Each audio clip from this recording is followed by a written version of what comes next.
being part of this process as our virtual meeting. Tonight, you're going to be hearing a presentation on the Pacheco Reservoir Expansion Project Draft Environmental Impact Report. Before we jump into the presentation, I would appreciate if Mike Potter could come online. Mike is a program administrator with Valley Water. He's going to go over some logistics about the Zoom platform and how you can participate. Please take it away, Mike. Good evening. Thank you so much. We are working to launch our Facebook Live as well, since this will be broadcast on 2 different platforms. If you are having audio troubles, you can see the phone numbers here in the meeting announcement that will allow you to join on. The dial-in information is on there as well. We're encouraging folks to submit questions through the question and answer portal, which you can find when you hover your mouse down at the bottom of your screen. We're encouraging written responses, written questions so that we can respond to them. But also, if you would like to speak, you can ask to be unmuted during the question and answer portion of the meeting, and we will unmute you and allow you to ask your question. Thank you, Lisa. Great, thanks so much. So just to give you a quick overview of what's going to happen tonight. First, you're going to be hearing some welcome remarks from some of the Valley Water Board members. You'll be hearing from the chair, the vice chair, and one of the directors. I also understand we've been joined by a few other directors. We'll make sure to make note of that as we get started. From there, we're going to move into our main presentation, and we'd really encourage members of the public and the agencies to provide written comments. So even though we're having this public meeting and having an opportunity for question and answers, our real focus tonight is making sure that people have a chance to ask those questions, get some answers about the IR, but the written comments or the comments about the plan, we really want those to be made in writing. So really encouraging you to take advantage of that process. You're going to be hearing a lot more information about how to do that. If the team gets the information in writing, though, it's just a huge help to them, much easier than trying to translate a verbal or a comment from a meeting like this. So please take time to do that. So following the presentation, you're going to get an opportunity to ask questions about it and anything else you'd like to know about the environmental review process. And once again, you'll be able to send comments either in regular email or through the snail mail through postage. So with that, let me take my great honor to get to introduce you to the first of our 3 Valley Board members that are joining us tonight. Let me start with the chair. So Chair Kremen, please take it away. Thank you, Lisa. Good evening. My name is Gary Kremen, and I'm the chair of Valley Water this year. Happy New Year, everyone, and I hope everyone's healthy and doing healthy measures during this pandemic. I want to thank you for joining us and your interest in the Pacheco Pass Expansion projects. 2 of our primary partners in this project may also be present, which is the San Benito County Water District and the Pacheco Pass Water District. So this project is not a project we're doing alone. We have partners in it already. And one of the reasons we're doing this project is because it can help weather kind of the droughts we're in right now. Not only can it help us weather droughts, but it can help us with climate change, where we're seeing more precipitation and we need places to store that water. While we have great snowpack this year, it's not always going to be like that. Additionally, it's going to help the threatened South Central Steelhead recover. We actually had some good news on this project recently that with respect to funding, the California Water Commission, as you know, unanimously determined nearly $500 million of funding out of Prop 1 for us. And we actually received the highest rating of all the different projects that applied, and there were tons of projects that applied. And on the federal funding side, just recently, the EPA invited us to apply for what's known as a WIFIA loan, which is the Water Infrastructure Finance and Innovation Act, for up to $1.2 billion. Now, they don't allow everyone to even apply for this program, but the 3 partners, we were lucky, or the government not only the state government, but the federal government has seen enough merit in this project to allow us to apply. And if we get one of these very long-term, low-cost supplemental WIFIA loans, it would really reduce long-term cost savings by allowing us to borrow at a lower interest rates and potentially reduce any effect on water rates in Santa Clara County and I guess San Benito County also. And we're continuing ways to explore to reduce any project costs and speed the project along. And, you know, Valley Water is deep in the water conservation. We're investing tons in recycled water, purified water, and other storage projects. So we're very excited about this new project, which, despite what you may have read, actually does create new water by capturing water that would normally go into other places out to sea, which is false news. So I'm going to turn this back to Lisa for the next comments. And thank you. I know everyone's busy, and thanks for coming there today. Good to see you all. Thank you, Chair Kremen. I would now like to introduce Director Richard Santos, and just like the chair, he also sits on the Water Storage Exploratory Committee. So with that, the floor is yours, Director Santos. Well, thank you, Lisa, and thank you, Chair Kremen. Good evening. My name is Richard Santos, and I'm the Director of Santa Clara Valley Water District, representing District 3. And as Lisa said, I'm a member of this very important committee, the Water Storage Exploratory Committee. I think it's very important for us to think about ways of securing reliable water supply for future generations. The proposed expansion of Pacheco Reservoir is one of the projects that could help us achieve that. The engagement and participation of our community members, stakeholders, and other organizations is important to us and critical as we move forward with all of our projects. We benefit when we hear from you in planning of this project. We are gathered here tonight to allow you all an opportunity to ask questions about the draft environmental impact report. I encourage you to ask questions and provide feedback. We want to make sure all stakeholders have enough time to review the document and provide written comments. That's why we extended the commenting period for the draft environmental impact report from 66 days to 91 days. And we will be accepting written comments through February the 15th at 5 p.m. I can only tell you this. Could you imagine the state of California without water? Please, we've got to go forward. With that, thank you. Lisa, back to you. Thank you so much. I wanted to just make note that you have been joined by another of your directors, Director Shui. So thank you so much for being here. And I'm going to just very quickly, I wanted to introduce Mark Gomez. And Mark, if we get a chance a little bit later, depending on the time, is going to be talking about our website and anything else that might be of interest. We'll just kind of play that by ear. Just we want to be mindful of people's time. But if there is time for that. And Mark, do you want to just say hi? You're the community liaison for this project. Sure. I just want to thank everyone for being here this evening. We are recording this meeting, and we will be posting this recording to the Valley Water, to the Pacheco project page on our website within a couple of business days. So that'll be available for the public, for the community to come back and to rewatch this public meeting. Thanks. Great, thank you. I do believe we're expecting a few other folks. We certainly will tack back to them as soon as they're able to hop on. Meanwhile, I think, Ryan, are you ready to share a little bit more about this project? Sure. Yeah, I can go ahead. Please do. And once again, I am expecting a few more folks, so we'll make sure to pull them in as soon as we've got them.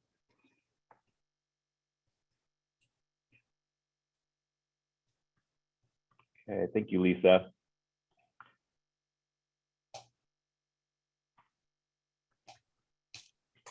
Good evening, everybody. I'm Ryan McCarter. I'm the engineering manager for the Pacheco Project Delivery Unit here at Valley Water. And I want to thank you all for joining us to hear about the Pacheco Reservoir Expansion Project and the following presentation on the project's draft environmental impact report that was released on November 17th, 2021. First, I'll cover the California Environmental and Quality Act, or CEQA, process and the purpose of this public meeting. The stages of the CEQA process are shown here in blue.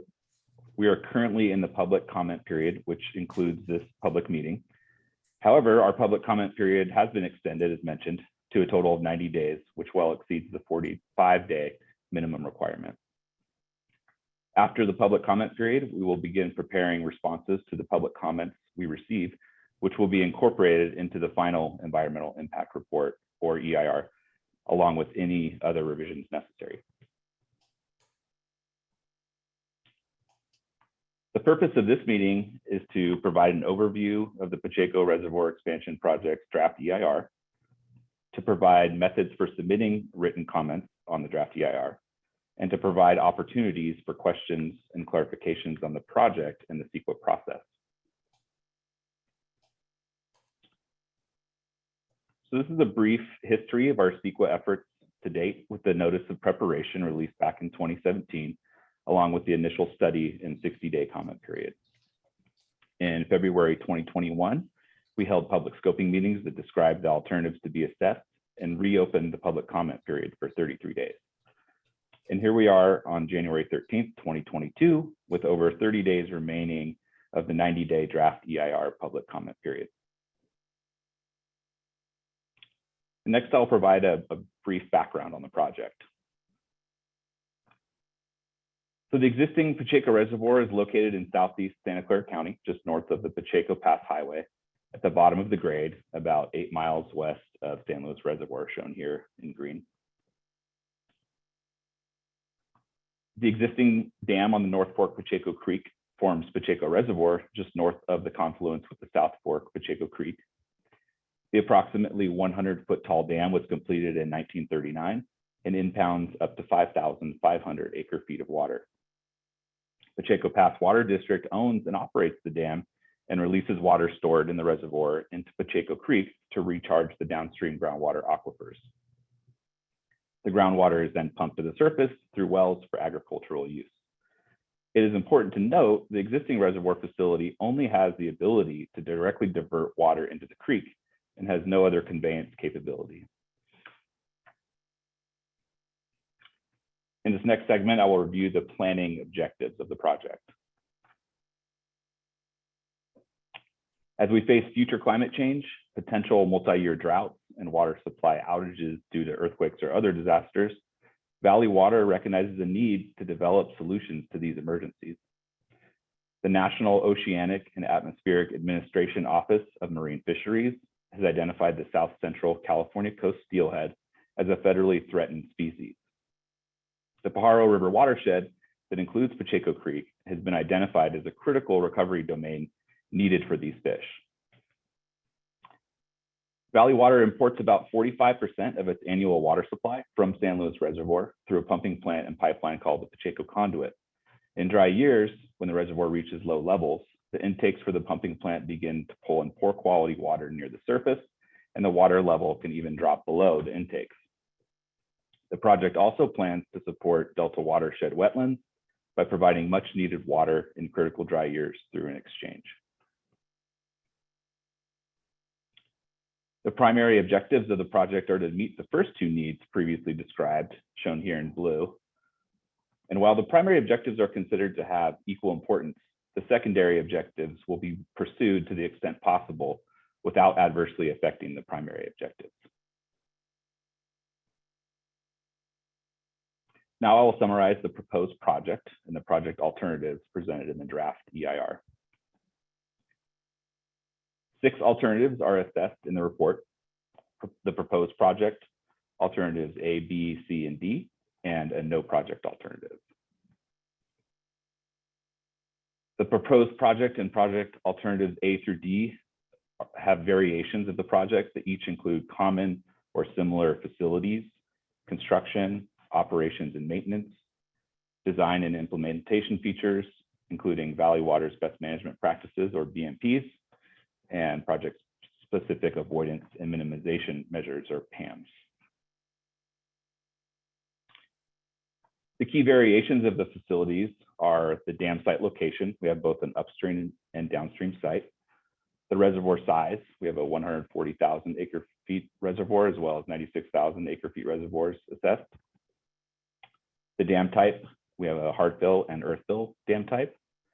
And we have a couple different variations of the State Route 152 access improvements, including an overpass, both a temporary and permanent, and at-grade crossings that would be temporary as well.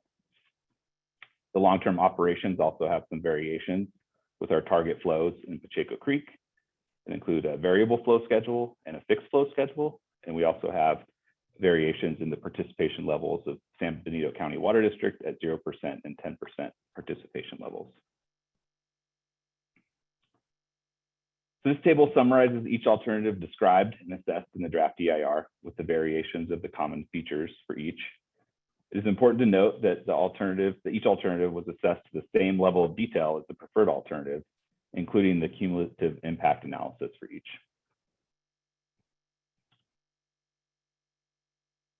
So this is a bird's eye view of the proposed project or the preferred alternative with the expanded reservoir area in blue and a close-up of the new hard-fill dam and related facilities in the upper right box. The reddish-brown area represents the proposed hard-fill dam footprint shown there.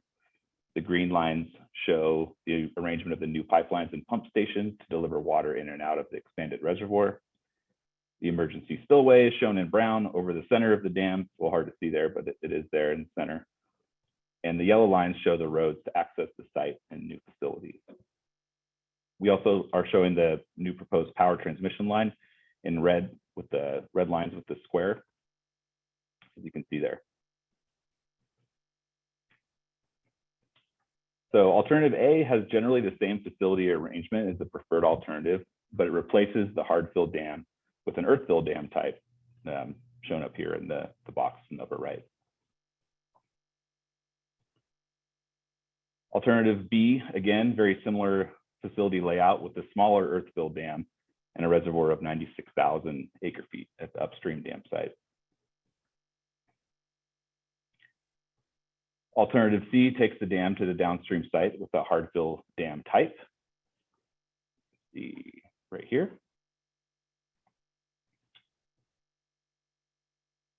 And alternative D has an earth fill dam at the downstream site, which was a conceptual project that we proposed in the Notice of Intent and the Water Storage Investment Program application back in 2017. This next segment will be a summary of the draft EIR content. Okay, this is the main body outline of the report. Prior to Chapter 1, in the introduction, there's an executive summary. Chapter 2 includes the project description and alternatives to the proposed project. Chapter 3 provides the environmental settings, impacts, and mitigations. And there's two things to note here. First, as previously mentioned, this EIR describes and assesses all the alternatives to the same level of detail in chapters 2 and 3. And second, there are 20 resource areas evaluated for each alternative, which will be listed in the presentation later. And we also have chapters 4, 5, and 6 that include other CEQA considerations, references, and a list of preparers. The draft EIR also contains several appendices with additional information about the studies performed. These include public and agency scoping process, alternatives development, and the project description, air quality and greenhouse gas emissions, biological resources, botanical wildlife, cultural resources and tribal cultural resources, which is a confidential appendix, hazards and hazardous materials, a noise appendix, as well as a transportation appendix. These are the resource areas of the physical environment with the EIR sections shown in parentheses. These include aesthetics, agricultural and forestry resources, air quality, energy, geology, soils, mineral resources, and paleontological resources, greenhouse gas emissions, hazards and hazardous materials, hydrology and water management, and water quality. The biological resources covered are botanical and wildlife and fisheries. The human environment resources areas evaluated are land use and planning, noise, population and housing, public services, recreation, transportation, and utilities and service systems. The cultural resources and tribal cultural resources are evaluated in section 3.7. This next segment will cover the impact evaluations and the considerations for each resource area. Yeah, Ryan, as you're moving forward, I just want to make note, I think there was some interest. Some of the slides have a lot of information on them. So there's going to be a copy of this, right, available, and that'll be on the website. Do I have that right? Yeah, as well as this meeting being recorded, there will be a PDF copy of the slides. Okay, great. So people will have a chance to go back, and that's great. Super, thank you. Yeah, sorry I didn't mention that. Okay, so the impact analysis categorizes each impact into the following types: beneficial, no impact, less than significant with mitigation, and significant and unavoidable. Mitigations were developed to avoid or reduce the significant environmental impacts associated with the proposed project and the project alternatives. And feasible mitigation measures were developed for the 11 resource areas listed on the slide as necessary based on their impact category.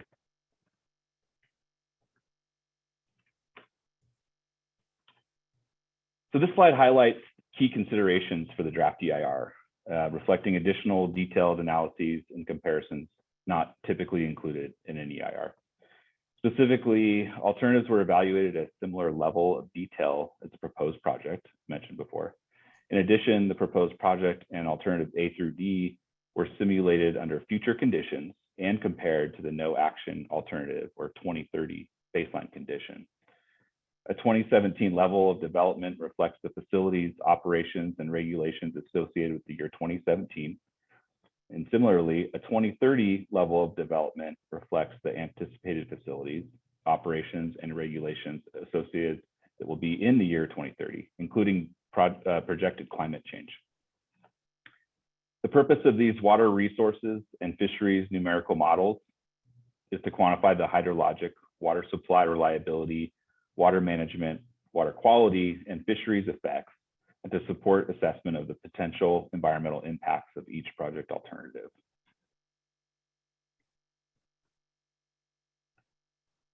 The project study area is unique for each of the 20 resource areas. This example presented here is for the Botanical and Wildlife Study Area, which includes 3 regions for consideration of different types of impacts. The upstream region shown in green, which covers construction and reservoir inundation impacts, as well as the channel restoration above the existing dam. Access and utility areas are shown in magenta that include construction areas associated with roads and power lines. And the downstream region shown in blue does not have any construction impact, but will experience changes to the flow and temperature conditions of Pacheco Creek.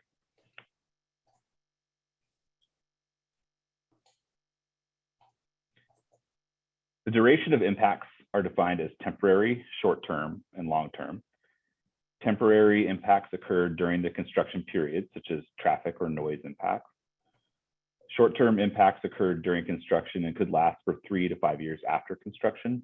And one example is a temporary construction road or work area that could take time for vegetation to regrow and become fully restored. Long-term impacts last longer than 5 years after construction, and in some cases are permanent impacts. These would include impacts from the new permanent facilities and the inundation area of the reservoir. This brings us to our last segment of the presentation, covering the comment process on the draft environmental impact report. The full report or individual sections can be downloaded from our website, shown here. The link can also be found on our project page at valleywater.org. And all comments considered should be written and emailed to pachecoexpansion@valleywater.org or mailed to Todd Sexauer, Senior Environmental Planner at the Santa Clara Valley Water District's main mailing address provided below. And just wanted to remind, comments are due by February 15th, 2022. For additional information or to join our mailing list, if you haven't already, please visit valleywater.org/PachecoExpansion. And if you'd like to ask any questions by email, please send them to pachecoexpansion@valleywater.org. So this concludes the presentation of the draft environmental impact report for the Pacheco Reservoir Expansion Project Thanks again for your participation. I'll send it back to our MC, Lisa Beetler, for our Q&A segment. Great, thank you so much. Really appreciate the presentation. And once again, we've sent out a link to that so people can take a look at it real time on the website right now. We are starting to get a few questions coming in. However, I do want to take a second, and I know the Vice Chair is here. So Vice Chair Valera, would you like to make a few comments before we jump into the Q&A? Thank you, Lisa. Yes. Good afternoon, good evening. My name is John Varela, and I'm Vice Chair of Valley Water, representing the beautiful area of District 1. As you can see behind me, that is Coyote Valley. As many of you know, we entered this winter into a drought emergency. Increasing our ability to store water in wet winters to use during droughts is vital for the region, especially in light of the fact that climate change is already resulting in more frequent, more severe drought. The Pacheco Reservoir Expansion Project's goal is to help our region ensure a reliable supply of water. The project offers multiple benefits to the community. It would allow us to deposit water during wet winters that we currently have nowhere to store and use it during dry years or droughts. It would provide incidental reduction of flooding to disadvantaged communities along Pacheco Creek and the Pajaro River, a very, very important aspect of what this can do. And it would provide improved habitat for the South Central California coast steelhead, a federally threatened species. As we deal with climate change and the risk of more prolonged droughts, we must take strategic measures to protect our water supply. Santa Clara County's 2 million residents are counting on us to do and ensure and have a safe water supply. So with that, back to you, Lisa. And thank you. Thank you so much. And once again, thank you so much, Vice Chair Varela. I really appreciate your comments. Once again, did want to acknowledge that your chair, your board director, Swea, is also on the line to listen to the comments. So with that, I'm going to just go to Mike again really quickly. Can you let the group know they can raise their hands, they can do chat, and then you have Facebook Live, yes? For those people watching on Facebook Live, feel free to put your questions in the chat, and that will allow us, and we'll transfer those over to the Q&A portal. But we do encourage written questions in the question and answer portal, which you hover your mouse below at the bottom of the screen, it'll pop up, and you can type those in, or you can raise your hand and we will unmute you. Great. Thank you so much. All right. Once again, we have received a couple of questions, so I'll start in with the first one.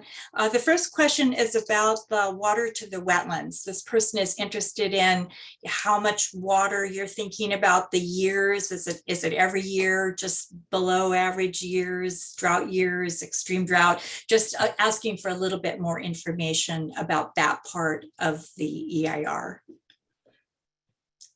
Yeah, I can answer that one, Lisa. So the way that works, it would be through an exchange process. We have identified 2,000 acre-feet in critically dry years that would be sent to the incremental level 4 refuges south of the Delta, north of San Luis Reservoir. And that would be through an exchange process. So there's no way to directly send water from Pacheco to those wetlands. However, we would take some of our imported water allocation and earmark that for those wetlands, and then work otherwise and to get that water back into the county. Okay, great, thank you. And if the person who asked the question, if you would need some additional augmentation of that, just please put that into the Q&A and I'll be happy to ask that. So the next question has to do about the water that's going out to sea, and whether or not there's a different way to allocate that, to look at how much allocation is coming to Valley Water and how much is being allocated to the different water exporters. So what kind of information do you have about that? Yeah, I think I can start off with that one, and then I think I'll pass it to Mary Pash, who's looked in a little bit more with the modeling. But really all we know is the history of what's happened in weather years when we have really wet years, especially wet, warm years where we have a lot of rainfall. there's an abundance of water and nowhere to put it. And so that would be an opportunity for us to kind of take hold of that imported water and place it in Pacheco Reservoir. And I'll pass it to Mary if she's got any other details to share there. I think you're on mute, Mary. Thanks, Ryan. Yeah, so we do have a number in the water resources section of the EIR. We do have a lot of information, tabular information and whatnot, that kind of describes the effects of, for example, pumping in the Delta, and how the water operations would change of the Reclamation Central Valley Project, which is one of the key contracts that that Valley Water receives water from. That water is conveyed from the Delta into San Luis Reservoir. And so essentially in wetter years, we would move some of that water that may not be able to be utilized and move that into Pacheco so that we have that water available in droughts and other emergencies. But maybe to clarify, we aren't changing Valley Water's contract with the Bureau of Reclamation, or they also have a contract with California Department of Water Resources for State Water Project water. And we're not changing either of those contracts. We're just going to be better able to utilize the water that Valley Water is allocated under those. Thank you, Mary. I have another written comment that written question I'd like to put back to the group. I do want to remind people though, we'd love to hear from you. If you'd like to raise your hand and hop in and ask a question verbally, that would be great. So right now, let me go back to my written question. Is there an opportunity to provide water from the Pacheco Conduit to support stream flow and linked wetland habitats in Pacheco Creek during construction when the current dam is removed and before new dam construction is complete? So Ryan, did you want to take that one? Yeah, I can answer that. I guess the simple answer is currently no. It seems simple enough since the Pacheco Conduit does run parallel to Pacheco Creek and even crosses it. However, we do have limitations with the water rights that we are able to use that water. It's a place of use problem, so we'd have to make some pretty major changes with our water rights with the Bureau of Reclamation. You may or may not know, but Reclamation actually does own the Pacheco Conduit, so they kind of have the jurisdiction over that. Also, I could foresee there be some water quality issues, although those could be overcome by treatment, I guess, before release. But yeah, currently there is no opportunity to do that in our documents to date. Thank you, Ryan. We have another written question, and I'm going to be the acronym police. So I'm going to tell you what the question says, but I'm going to have you spell out the acronyms for us. So the question is, has DSOD approved the proposed hard-fill dam? The answer to that is no. We have You have to tell us. I'm sorry. Yeah. DSOD stands for the Division of Safety of Dams. It's a California state agency that has jurisdiction over dams in the state of California. They're a subset of the Department of Water Resources. And currently, no, we do not have a permit to build the project or the preferred alternative at this time. We've got a couple years of design that we have to go through and many different iterations of reviews by DSOD and answering to their comments and pretty major technical process in order to do that. Thanks, Ryan. And the group doesn't know this, but as you know, I made you go through all of your slides and fill in the acronyms. So this is, I think it's one of the hazards of working in water is we sort of live in this secondary language. If some of you did put some things in chat, I'm going to go ahead and pick them up, but we are really hoping you can put those in the question and answer box. It's going to be easier for us to record that. And once again, it's really important to us that you have an opportunity to do that. Also, there are 60 additional, so we've got 60 folks attending today as part of our audience, in addition to our panelists and 4 people on Facebook Live. So want to hear from you. That's why we're having this meeting. And I think all of us don't have dinner plans until 7, so we should be good. So here's another question that's come in. Please describe the intended changes to fish habitat management and how it might improve steelhead migration. Okay, I'll start that one off and then I'll kick it to Mary again for some details so everyone doesn't just have to listen to me speak. So compared to the existing reservoir, which is a 5,500 acre-foot reservoir, there's just not enough volume to keep the creek wet especially during dry years.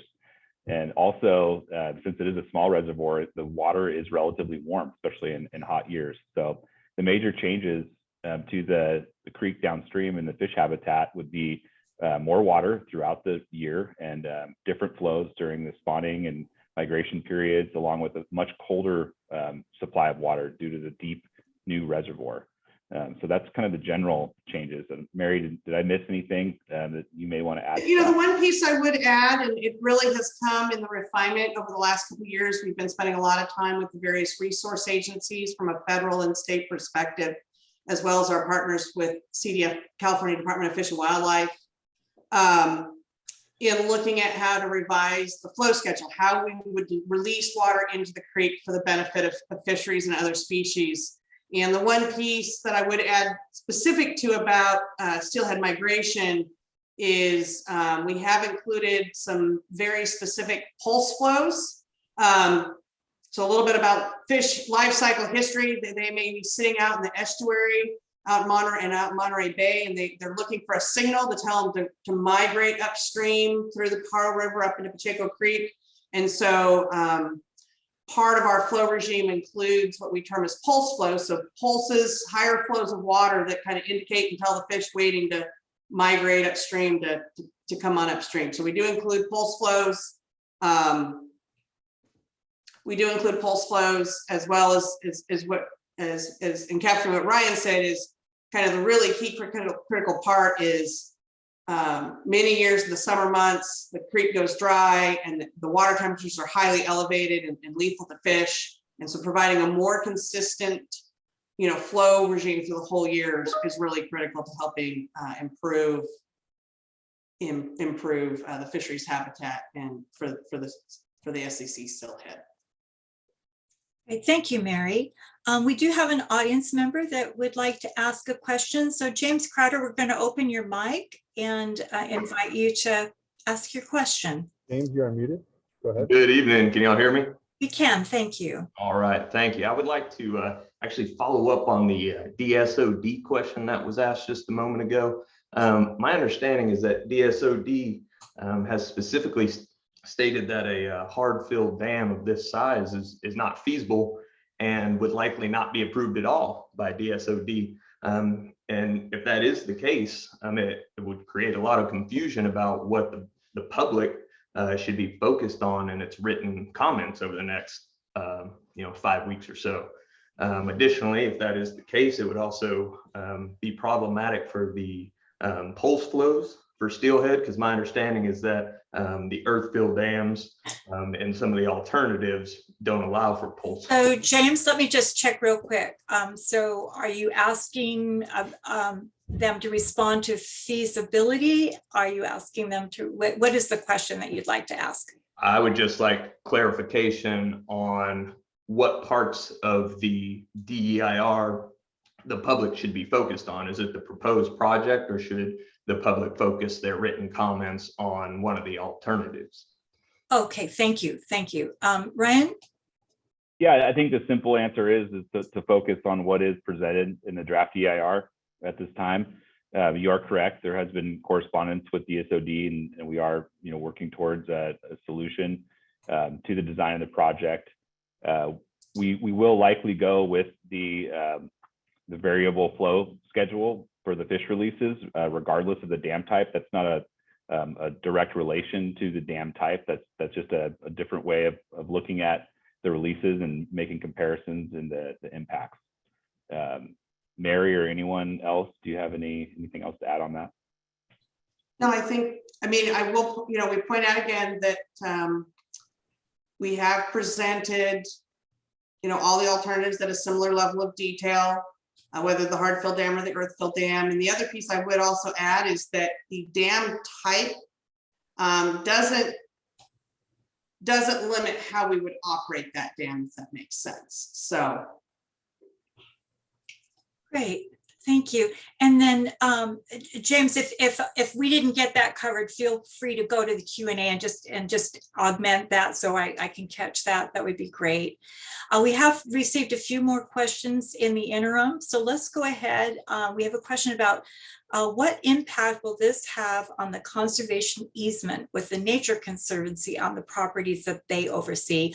Also, how it might impact Co Park. So do you want to start with that, Ryan, and pass it on? Yeah, so we are, in contact and working with the Nature Conservancy as well as state parks. The Nature Conservancy property that I'm aware of is just basically on the borderline, the tips of the reservoir at full inundation pool. There's a few areas that overlap into the boundary there. So really there'd just be water there sometimes in those areas on that particular property.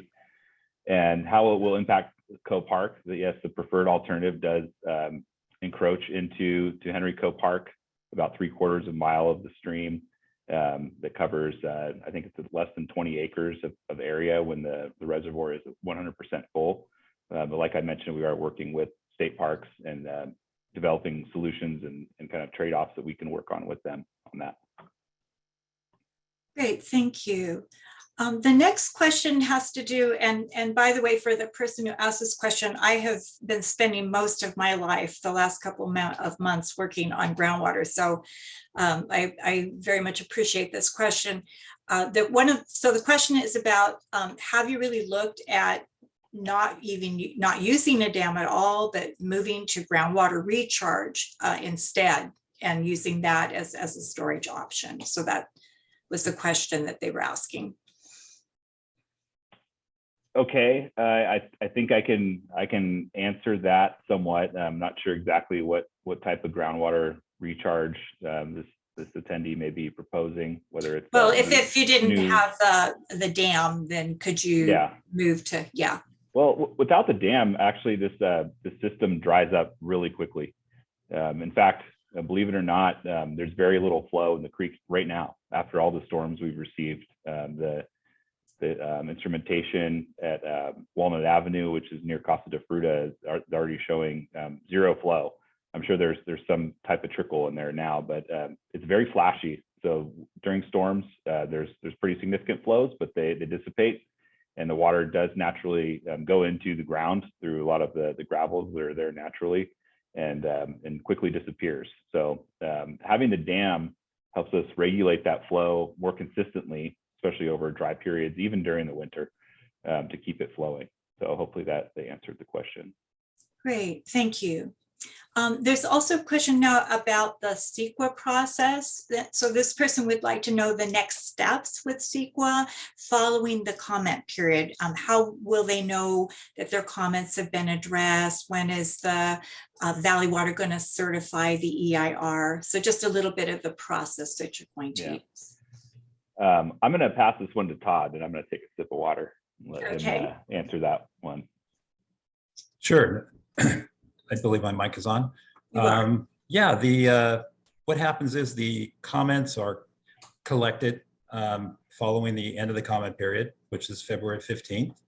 Valley Water will go through all of the comments and categorize everything and make sure we don't miss anything. And then anything that needs to be incorporated or changed in the draft will be done, and the draft will then be finalized. And then all those comment letters will also be incorporated into the draft document itself, which becomes the final. So those will be memorialized in there as well, and things changed and edited as necessary. And in terms of when it will be certified, we don't have an answer to that yet. Ryan, do you have any idea when the approval might take place, if in fact that decision would be made? Yeah, I think we're looking at 2023, probably mid 2023 was our target. It will take us some time to go through the comments and address those. But I think that's the latest on the schedule right now. Chris, did you have something to add there? I see your hands up. Yeah, so in terms of the finalization of the EIR, will depend on the volume and nature of the comments that we receive. If they're relatively straightforward and easy to answer, it'll be a shorter period to get the draft document finalized. But if there's anything that we need to go back and readdress or reanalyze, that could potentially lengthen the process. Great, thank you. All right, the next question, this is a little bit of change of pace. The next question is about lighting during construction. And they would like to know just to have you talk about that a little bit more, and also the permanent lighting, what type, what intensity of lighting, correlated color, temperature, and duration. So Ryan, should I start with you? Sure. Yeah, I'm not a lighting expert, so this isn't really in my wheelhouse. If anyone has more information on the panel, please do raise your hand. But I did just want to add that from Pacheco Pass Highway, the dam site, both dam sites upstream and downstream are not visible from the highway. Of course, during construction, there'll be an increased amount of traffic and things happening there, so there could be some temporary lighting along Pacheco Pass Highway to facilitate safe access in and out during the evening. And I'm not sure what color temperature is. I know there's kind of yellowish light and whitish light. I know LEDs are all the rage, but I'm not sure what would be used. Probably something that would probably try to reduce the amount of light disruption in the area out there, because it's pretty uninhabited and pretty dark as it is. So anyone else have anything else to add there? The only piece I would add to that, Ryan, is that any of the lighting will need, because it is within the Caltrans right of way, that we will need to be consistent with Caltrans requirements for lighting there at the intersection at Kaiser Etna Road and 152, where the access point will be off 152. Yeah. Mhm. Is there discussion of that in the draft EIR? I can't recall if there's any. Yeah, I mean, I think we specify. I don't think we get into the. We're still in the design process, so the explicit requirements of the correlated color temperature would need to take a look at that. If that is in there, that would be in the project description appendix. So that'll be, if there's a comment on this, again, strongly encourage folks to provide comments on written comments on this. Okay, thank you. All right, I do have a question so James asked for a little bit more clarification after his verbal comment, and it's a very specific question. He has a specific question about page 4 and 5 of the EIR. It's talking about alternative A, B, and D, about the earth-filled dams. And there's a quote mark about the providing adult attraction pulsables for Steelhead, and then just trying to reconcile with what he thinks he heard from the presentation, just asking about that. So that is such a specific question. I don't know, Ryan, is there a way to answer that easily, or is that something that would make more sense to just kind of take offline and send him an email? What would be the best way to manage that? Yeah, I mean, I can kind of elaborate a little bit more. Each of the alternatives kind of have different, levers, pushing up and down to kind of assess different features of the project in different ways. But as we mentioned, there's not a correlation between the dam type and the type of fish flows or fish releases. There's no correlation there. That just happens to be the way that we arranged the different alternatives and looked at both different flow schedules. So Mary, can you elaborate on that at all? I mean, yeah. He is correct. So I just want to clarify, he is correct that as presented in the draft EIR, alternatives A, B, and D include what we term they do not include those pulse flows. The flow regime that's presented there is more consistent with what we originally presented early on in the initial study and notice preparation. So he is correct that there are no pulse flows associated with the flow regime that is discussed for alternatives A, B, and D. So just being really specific that he is correct there. Great, thank you. And I appreciate it was a very specific question. So, okay. Also, James, I see you have a comment. I want to make sure that you get that in through a written process just to capture that. I'll swirl back to that if we don't run out of time. I'll come back and see if I can pick up the ending piece of that. So for the next question, and for the person who's helping me track, would you leave that question open, please, until we'll see how much time we have at the end. Okay, so coming to another person, why isn't the proposed 130,000 acre-feet, this person used acronyms, acre-feet, that will be supplied from the raised San Luis Dam be sufficient to supply needed water instead of a Pacheco expansion project?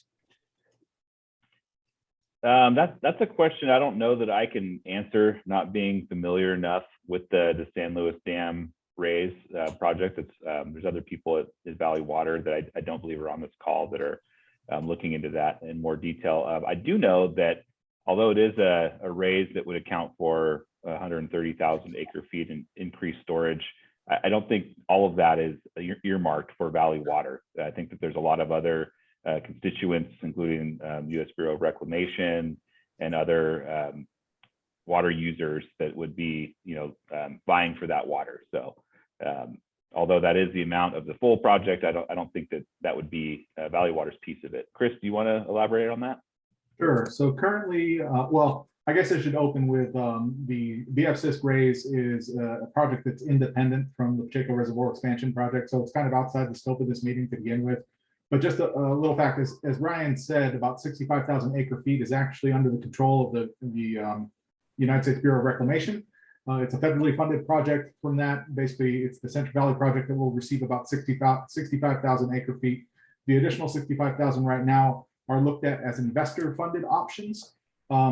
It's still early in the design process, so it remains to be seen what types of benefits may be available for Valley Water if we should choose to pursue that project. But I would suggest that in order to find out more about that, you follow the project as it moves through the Bureau, as well as the San Luis Delta Mendota Water Authority. They will also be having public meetings at various junctures to kind of talk about some of the benefits and how they're going to be distributed. Yeah, and just to add on to that project wouldn't do any ecosystem benefit enhancement to Pacheco Creek like the Pacheco Reservoir Expansion Project does. It'd only be a supplemental storage. Great, thank you. So the next question is about tribes. And the question was, will there be any tribal sites or resources impacted by this? And have you engaged the local tribe into the process? And they've mentioned, and I'm going to apologize if I mispronounce this, but the Amamutsan tribal band. So they'd like to know more about that. Yeah, I'm going to hand this one over to Todd, who's working on that more directly. Thanks, Ryan. Yeah, we're currently working closely with the Amamutsan tribe. They've been consulting with us for well over a year now, and the valley there has a lot of resources, cultural resources, and potential tribal cultural resources that we've mentioned in the EIR, and those will likely be impacted from either construction or inundation. We are trying to, work with the Amamutsan, continue to work with them, and that consultation is ongoing. I hope that answers your question. Great, thank you. So the next question is about intended changes to fish management and how it might improve steelhead migration. So there's quite a bit of interest in this particular topic. And I don't know, Chris, is that something you wanted to start with, or should I throw that to Ryan? So you did throw it to Ryan earlier. It was about the third question asked, and Mary also weighed in. So this question has been asked and answered. So basically, I don't think it requires going back and repeating that answer. Okay, very good. Thank you. All right. Let's go ahead. There was also the person who asked a question about the lighting was principally, so when you do go look at it, that person was principally interested in understanding more about impacts to wildlife. And I believe, Mary, you said that that was somewhat limited in the document. Was there anything else to add about that? I don't believe so. Again, the primary lighting that would be along, construction lighting at the project site as well, would be occurred in construction. There would be some very limited permanent lighting associated with the dam and pump station, primarily for safety reasons. Yeah, I think this is a great example of a comment that we'd really welcome to be submitted in writing. This is something we should definitely pursue further, sounds like. Yeah, that would be great. Thank you so much. And thank you for the person that asked the question, just to offer that additional augmentation. So now there's a question here. I just want to honor the question. Someone has asked about there's quite a bit of interest in the Conservancy easements, the route through the park, the co-park. And this particular person has asked a question about the position of those other parties. I don't imagine, I do not want to ask you to speak for other people. So, but I do want to acknowledge that the person asked that. If you'd like to, certainly do, but I think it's appropriate for people to speak for themselves. So there is a question though about how much construction you're expecting to have happen in these particular locations. So yeah, so those access roads, they're included in the draft EIR because there will be some impact. I would call it pretty limited. They're not going to be used for construction of the dam or the facilities. They're purely access roads for property owners that may have current access disrupted by the new reservoir or the dam to get to their properties, and potentially occasionally a valley water vehicle to get to a remote part of the reservoir as an option by road. So the construction that we're proposing on those routes is really just limited to improving the road to make it more passable, so that it can be used by either local property owners or occasional valley water use. mm-hmm. Thank you. All right. So we have a question about the NEPA process, which is the federal environmental review process.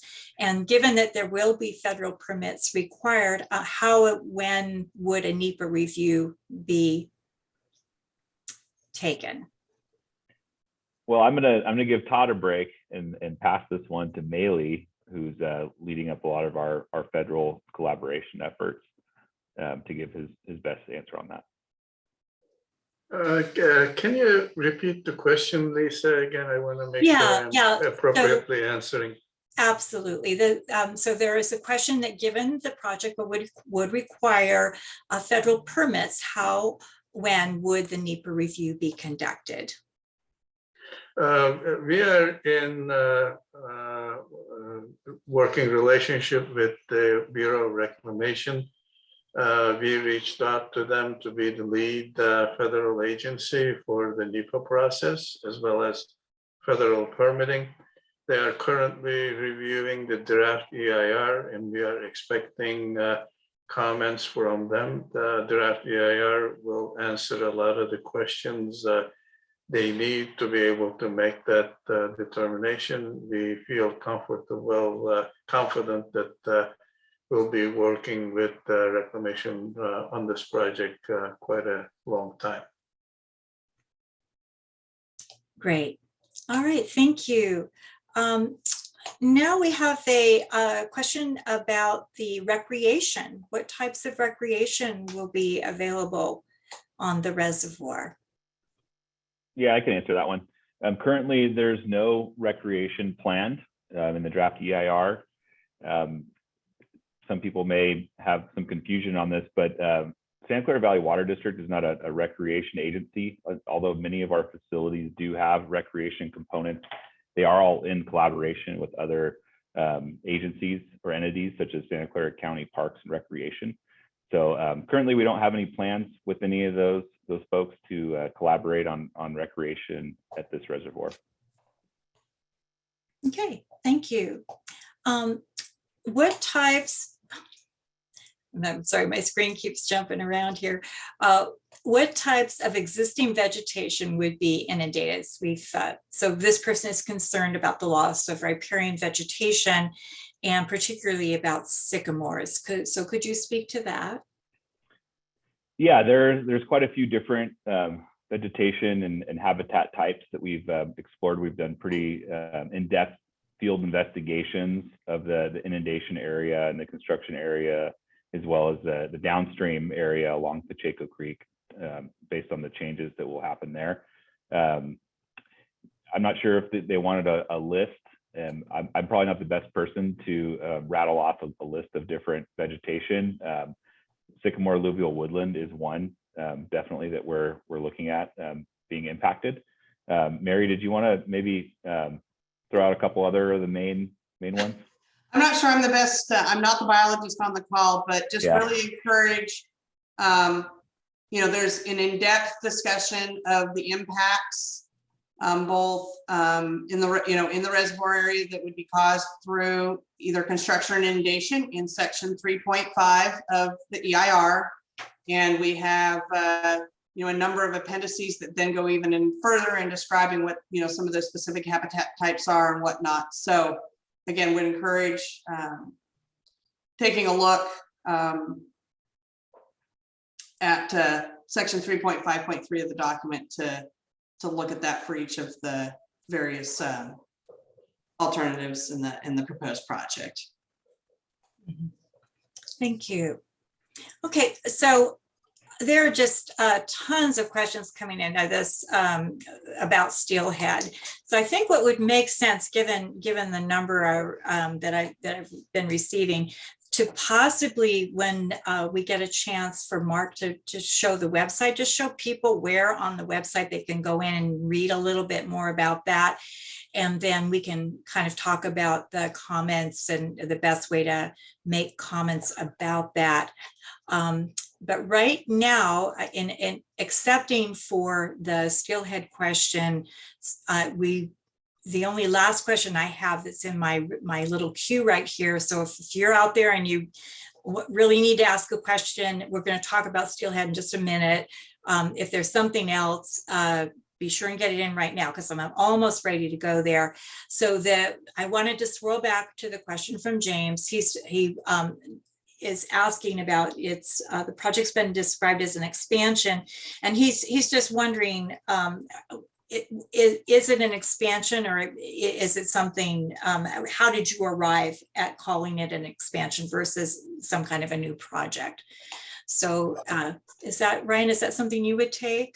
Yeah, I think my best answer to that is that's kind of the customary for projects like this that are kind of on a existing reservoir or waterway that's already impounded. And sometimes the dam is replaced in the exact same location. In our case, we're looking at two different dam sites that are, within 1.5 miles upstream of the existing dam. I don't know, Mary and Maylee have been on the project since its birth, or recent birth, I guess. And I don't know if there's anything else you guys want to weigh in on that. One of the people, sorry, Maylee, go ahead. What I wanted to mention was we are building this reservoir by respecting the water rights of the Pacheco Pass Water District. So it really is expanding the use of that reservoir rather than completely abolishing any existing purpose. So the expanded reservoir does serve the purpose of the existing reservoir based on the water rights and the use that's displayed. Great. Well, thank you for explaining that. All right, so right now what I'm going to do once again is I've kind of worked my way all the way through the questions. I'm going to go to Mark and have him show you the website a little bit. We'll be able to show you where you can find additional information on some of the topics. And then we'll, if any other questions come in while he's doing that, feel free to pop them to me and I'm happy to ask them. You're also welcome. We're happy to open your mic if you would like to make a verbal comment. But other than that, let's go to Mark. Okay, so here, let me share my screen and give me one moment.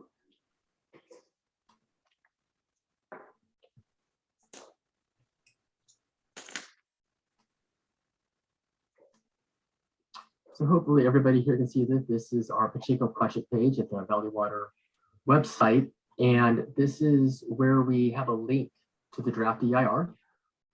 And hopefully everybody can see this as we jump around. And we did, to try to kind of make this user friendly, we've broken all these links down by chapter. There's the main body, a quick link, and then all of the various chapters that Ryan spoke about earlier, you know, for ease of use, if you were just interested in maybe going to the biological resources fisheries chapter, it would be here, you know, accessible. We have all of the chapters on here as well as the appendices. And of course, we also had copies of these for in-person review at the library. So we were trying to make this as user-friendly as we can, make it easy for folks to be able to access and get the information that they are looking for.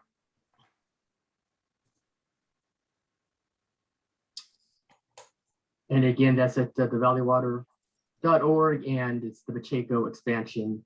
And we actually did include the link in the chat earlier to this project page where we have that, and we have other information on here as well that folks can take some time and look through. So, and this has where people can send in their comments. It has project background. So when you put this together, I guess copies of your public hearings and correct. Yeah. So just for example, we have the scoping meetings back in February. Those slides and the recording of those meetings are on this website, are still on the project page. The slides that Ryan shared earlier, his meeting presentation slides, are available. And as we said, in the next few business days, tonight's meeting will also be posted here for folks to be able to go back and access, or if you know anybody was unable to attend tonight, they can still come in and watch this presentation and this meeting. Great. Thank you so much, Mark. I'm going to tell you my audience is starting to drop off and I'm not seeing any more written questions and I'm not seeing any hands. I'm going to just hold my breath for just a minute. And if there is someone, just want to offer you that last chance. But otherwise, Yeah. I think we've really worked through this. So with that, that was our last question. I want to thank everyone for joining us today and to Valley Water staff for their presentation. Those written comments are very important. So please, and as mentioned, Ryan was saying, hey, that comment that you made or that question you were asking about the lighting, that kind of thing is extremely helpful. So please take the time to make a written comment and get that to the team so they can respond. So with that, I want to make a nod to the chair if there's anything else that the chair wanted to add before we move into the sunset.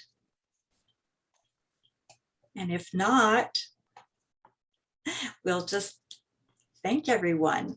So for checking in once again, all the contact information is available, but I think we're probably good. I'm just not seeing any hands up and I'm not seeing any more written questions. So with that, let me turn this back to the staff.